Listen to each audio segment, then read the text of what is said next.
și noi.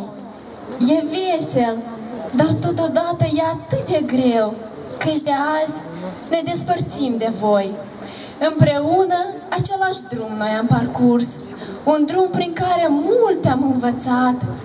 Privind în urmă, 3 ani s-au scurs, când nici nu i-am observat.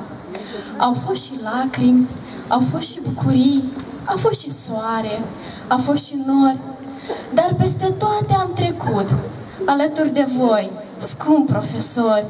Planuri mari noi am făcut. Azi, cu toții, vă mulțumim și până la pământ ne plecăm, căci ne-ați învățat oameni să fim și în toate să ne descurcăm. Azi, încă o amintire se adună, în buchetul ce-l vom răscoli mereu. E clopoțelul care sună, e ultimul sunet, e ultimul careu.